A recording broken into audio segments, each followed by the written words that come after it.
யாருடைய துணையும் இல்லாமல், யாருடைய உதவியும் இல்லாமல் தானாகவே சுயம்பாக முன்னேறி தன்னுடைய வாழ்க்கையில் கேப்டன் என்ற பட்டத்தை பெற்று அரசியல்வாதியாகவும் நடிகராகவும் உயர்ந்து நின்றவர் நம்ம கேப்டன் விஜயகாந்த் ஐயா அவர்கள். இவர் நடித்த முதல் திரைப்படத்தின் பெயர் இனிக்கும் இளமை என்ற திரைப்படம்தான். தொடர்ச்சியாக தனக்கென்று ஒரு பாணியை வகுத்து அந்த தனக்கென்று வகுத்த பாணியின் மூலமாக தொடர்ச்சியான பல படங்களில் நடித்து அன்று மிகப்பெரிய ஸ்டார்களாக அறியப்பட்ட கமலஹாசன் மற்றும் ரஜினிகாந்த் இவர்களையே போட்டியாக தன்னகத்தே நிறுத்தி ஒட்டுமொத்த தமிழ்நாட்டையும் அதிர வைத்தார் நம்ம கேப்டன் விஜயகாந்த் அவர்கள்.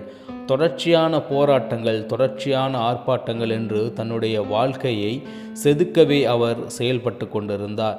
தொடர்ச்சியான பல படங்களில் நடித்து தமிழ் சினிமாவில் குறைந்த முதலீட்டில் அதிக லாபம் கொடுக்கக்கூடிய நடிகர்களின் ஒரு நடிகராக நம்ம கேப்டன் விஜயகாந்த் அவர்கள் முதலீட்டாளர்களுக்கு தெரிந்தார்கள். பல பெரிய திரைப்படங்களில் நடித்த பெரிய ஹீரோக்களுக்கே தங்களுடைய 100வது படம் ஹிட்டாகாமல் போயிருந்தது. ஈழத்தின் மாவீரனை மனதில் கொண்டு கேப்டன் பிரபாகரன் என்ற திரைப்படத்தை 100வது படமாக நடித்து உலக அரங்குகளில் மிகப்பெரிய ஒரு ஹிட்டை கொடுத்தார். தமிழ் சினிமாவில் வரலாறு காணாத மாபெரும் வெற்றியை கொடுத்தார் நம்ம கேப்டன் விஜயகாந்த் என்றால் அந்த வார்த்தை பொருந்தும். கிட்டத்தட்ட 150 திரைப்படங்களுக்கு மேலாக தமிழ் சினிமாவில் நடித்து மிகப்பெரிய அளவிற்கு தமிழ் சினிமாவின் முதலீட்டாளர்களை வெற்றியடைய செய்தவர் நம்ம கேப்டன் விஜயகாந்த் அவர்கள்.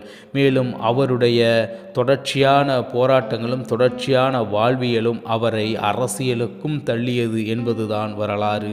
தமிழ் சினிமாவின் தலைமையகம் தொடர்ச்சியாக கடனில் மூழ்கி கிடந்த பொழுது தன்னுடைய தலைமையில் அந்த தமிழ் சினிமா உலகம் வந்த பிறகு மாபெரும் கடன்களை எல்லாம் அடைத்து அந்த சினிமா உலகத்தை லாப நோக்கோடு மாற்றி மிகப்பெரிய ஒரு சாதனை படைத்தார் தென்னிந்திய சினிமாவை என்று கூறினால் அது மிகையாகாது. மேலும் ஈழத்து மாவீரனின் மீது கொண்ட அளவு கடந்த பற்றால் தன்னுடைய மகனுக்கு விஜய பிரபாகரன் என்று பெயரும் சூட்டினார் நம்ம கேப்டன் விஜயகாந்த் அவர்கள். நடிகர் சங்கத்தின் பொற்காலம் என்று அழைக்கக்கூடிய 1999ஆம் ஆண்டு முதல் 2004ஆம் ஆண்டு வரை நம்ம கேப்டன் அவர்கள் பதவி வகித்தார் தலைமையில் என்பது குறிப்பிடத்தகுந்த ஒரு செய்தியாக இருக்கின்றது. கேப்டன் அவர்களுடைய வாழ்நாள் சாதனையாக பார்க்கப்படும் இன்னொரு விடயம் இருக்கின்றது.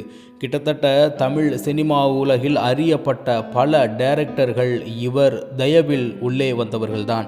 இவர் தயவு என்பதை விட அவர்களெல்லாம் மாணவர்களாக இருக்கும் பொழுது அவர்களுக்கு முதல் வாய்ப்பை நம்ம விஜயகாந்த் ஐயா அவர்கள் கொடுத்து அவர்களை மிகப்பெரிய இயக்குநர்களாக மாற்றிய பெருமை கேப்டன் விஜயகாந்த் அவர்களுக்கு சாரும்.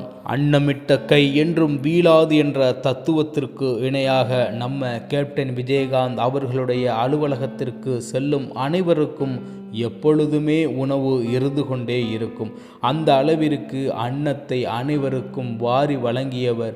வெயிறார வாழ்த்திவிட்டு மனதாரவும் வாழ்த்தி செல்வார்கள் அங்கே உணவு உண்டவர்கள் என்பதுதான் நிதர்சனமான உண்மை. மேலும் அங்கே உணவு உண்பவர்கள் சாதாரணமானவர்கள் அல்ல, பல டைரக்டர்களாக உருவெடுத்தவர்கள், பல நடிகர்களாக உருவெடுத்தவர்களும் அங்கே உணவை நம்ம கேப்டன் விஜயகாந்த் அவர்களிடம் உண்டிருக்கின்றார்கள் என்பது குறிப்பிடத்தகுந்த ஒரு செய்தி.